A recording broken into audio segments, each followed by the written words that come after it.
সঙ্গের সাথী কেউ হবে না একমাত্র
ওই যে বেলা ডুবে যাচ্ছে, মায়ের কোল থেকে এসেছিলে, মায়ের কোলে যাবে না? হ্যাঁ দেখ সরস্রাম আজি মাটি আমাদের বিলম্ব দেখিয়া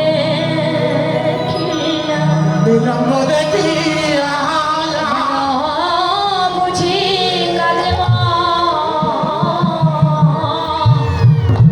এই পথ মানে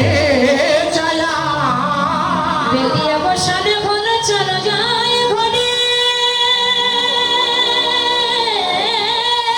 চলো যায় ঘরে না দেখিলে পরা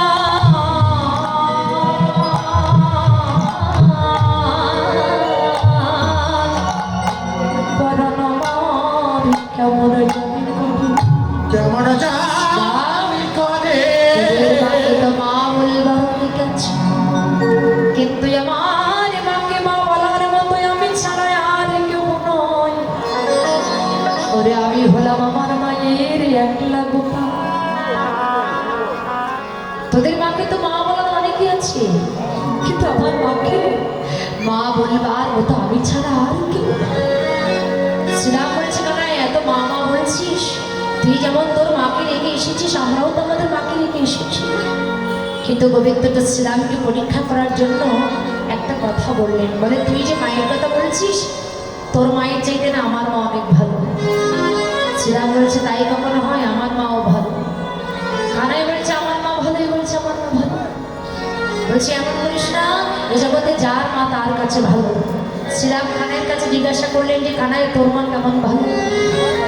বলছে কেন, আমার মা আমাকে খেতে না দিয়ে খাই না, আমি যদি না ঘুমাই আমার মা ঘুমাই না। মা যশোমতী যে গোপালকে কত ভালোবাসে তাই না, সেটা মুখে বলে শেষ করা যাবে। এবার কানাই শ্রীরামের কাছে জিজ্ঞাসা করলেন যে শ্রীরাম তোর মা তোদেরকে কেমন ভালোবাসে? শ্রীরাম তখন বলছে, কানাই তোর মায়ের মতো না আমাদের মা আমাদেরকে এত আদর করে না। কিন্তু সারাদিন পর গোচারণ থেকে রাত্রেবেলা যখন আমরা মায়ের কোলে গিয়ে ঘুমাই, ঘুমানোর পরে যখন সকাল হয়, সেই সকালবেলা আমার মা আমাকে ডেকে বলে, শ্রীরাম বাবা সারা রাত্র আমার পাশে ছিলি, সারা রাত্রের মধ্যে একবার ভাই কানাইয়ের সাত বদনখানা দর্শন করিস না? আমি তো মা হয়ে বলছি, একবার ভাই কানাইয়ের সাত বদনখানা দর্শন করি। আপনারা বিচার করে বলুন তো কোন মা ভালো? যে মা তার সন্তানকে বুকে আঁকড়ে ধরে রাখে সেই মা ভালো, না যে মা তার সন্তানকে সকাল সকাল গোবিন্দ ভজন পথ দেখিয়ে দেয় জগতে সেই মা ভালো? তাহলে এমন মা জগতে কয়জন গো? এ জগতে সেই মা হচ্ছে প্রকৃত মা। বলে সেই মা মা নয় যার দ্বারাই আমি গোবিন্দ ভজন পথে যেতে পারবো না, সেই পিতা পিতা নয় যে আমাকে গোবিন্দ ভজন পথ দেখিয়ে দেয় না, সেই ভাই ভাই নয়, সেই বোন বোন নয়, সেই বন্ধু বন্ধু নয় যারা আমাকে গোবিন্দ ভজন পথে যেতে দেয় না। এই জগতে সেই প্রকৃত মা, সেই প্রকৃত বাবা, সেই প্রকৃত ভাই, সেই প্রকৃত বোন, সেই প্রকৃত বন্ধু যে আমাকে গোবিন্দ ভজন পথ দেখিয়ে দেয়।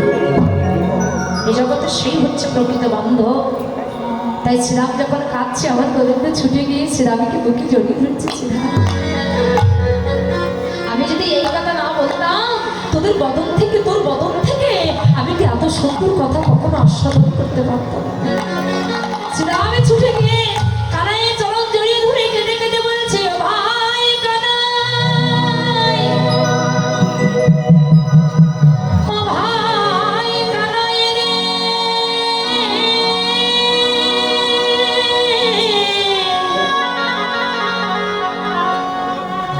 তোর চরণে এই মিনতি জানাই, এ জন্মে নয় জন্মে জন্মে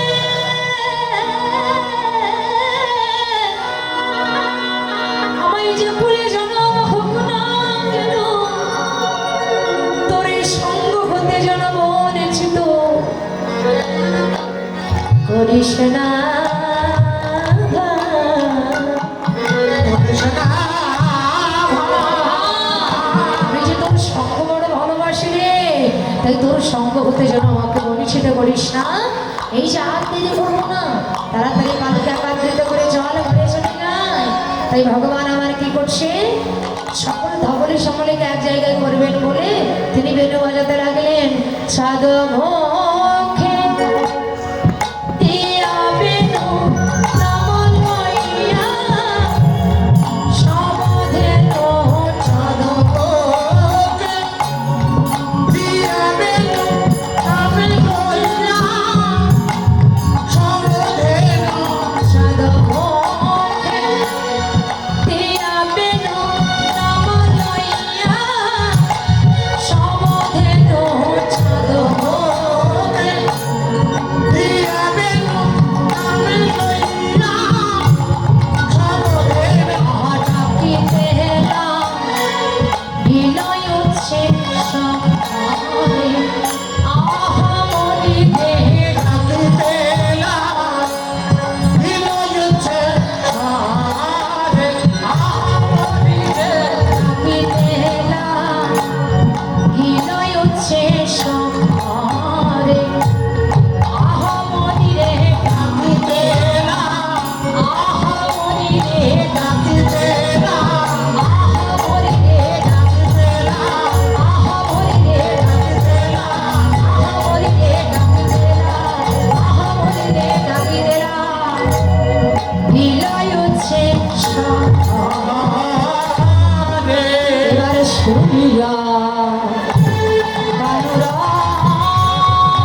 ফেলি পিঠে ধরে ওরে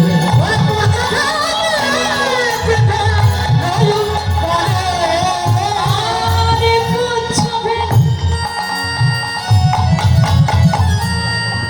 ওই পিঠে নয়ন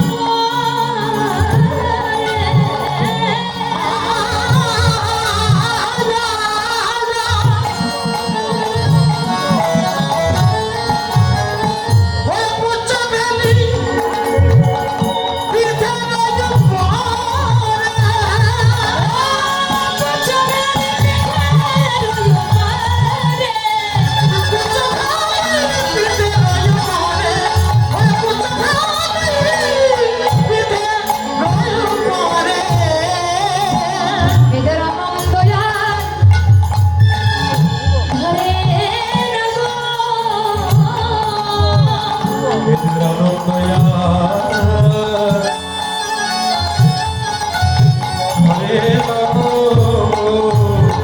আচ্ছা কাদের আনন্দ ধরছে না জানেন তো কাদের বলুন তো? দেখো কাদের আনন্দ ধরছে না এই হচ্ছে কাদের আনন্দ ধরছে না পুচ্ছ ফেলি পিঠের উপরে পুচ্ছ মানে কি এই যে দাবিতে যে নিয়ে যাচ্ছে না পুচ্ছ ফেলি পিঠের উপরে তাদের গোবিন্দ যখন বেণু বাজিয়েছে ওই বেণু ধ্বনি শ্রবণ করে ওদের আনন্দের আর শেষ নাই তাই বেণু ধ্বনি শুনে ওরা বুদ্ধমুখী হয়েছে আনন্দ আর ধরে না গো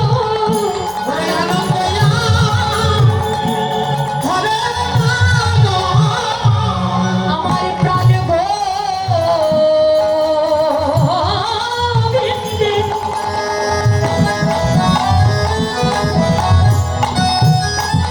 ওই বেণু শুনে ওদের আনন্দ আর ধরে না গো।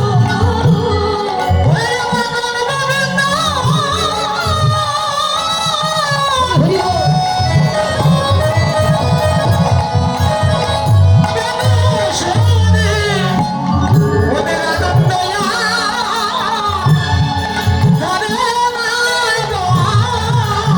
ওরা এসে কি করছে জানো ওরা ভাষায় দিল রে ভাষায়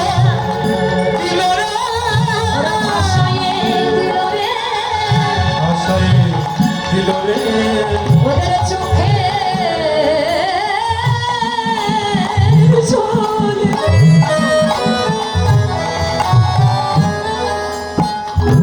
আরে মুখের নামে আয় মনের তারা ভাষায় দিল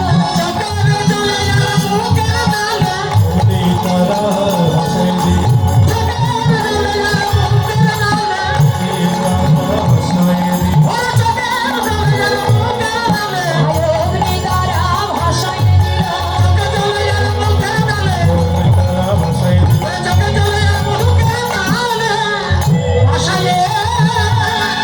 দিল প্রাণ গোবিন্দ যখন বেণু ধ্বনি করেছেন ওই বেণু ধ্বনি শ্রবণ করে সকল ধবলে সকলে আমার গোবিন্দের পাশে এসে তাদের চোখের জল দিয়ে আর মুখের নাম দিয়ে গোবিন্দের চরণটা চেটে চেটে সেবা করছে দেখুন পশুদের ভিতরে কৃষ্ণ ভক্তি দেখুন ওরা গোবিন্দের চরণটা ওদের দেখবেন পশুদের জিহ্বার উল্টো পিঠটা কিন্তু অনেক ধার ওরা যে ওই জিহ্বার পশুদের যে জিহ্বার সোজা পেটটা কিন্তু অনেক ধার হয় ওরা গোবিন্দের চরণটা পেয়ে উল্টো পেট দিয়ে চেটে চেটে সেবা করছে কেন বলে এই সোজা পেট দিয়ে যদি চরণ সেবা করে যদি আমার গোবিন্দের চরণে কোনো আঘাত লাগে তাই জিহ্বার উল্টো পেট দিয়ে গোবিন্দের চরণটা চেটে চেটে সেবা করছে আর কেঁদে কেঁদে বলেছে তুমি আমাদের পশুকুলে জন্ম দিয়েছো আমাদের তাতে কোনো দুঃখ নাই কেন জানো এই পশুকুলে জন্ম পেয়ে আমরা নিত্য নিত্য তোমার সঙ্গ পাই তোমার হরি বলা বদন কৃষ্ণ বলা বদন আমরা দর্শন করতে পারি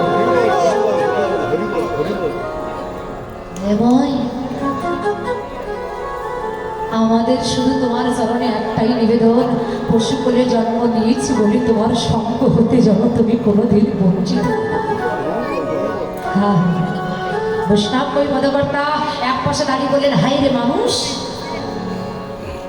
মানুষ করে জন্ম নিয়েছো কিন্তু একটা পশুর ভিতরে যতটা ভক্তি আছে একটা মানুষের ভিতরে ততটা ভক্তি না। আজকাল জগতের মানুষ তার বাবা মানুষ নয়।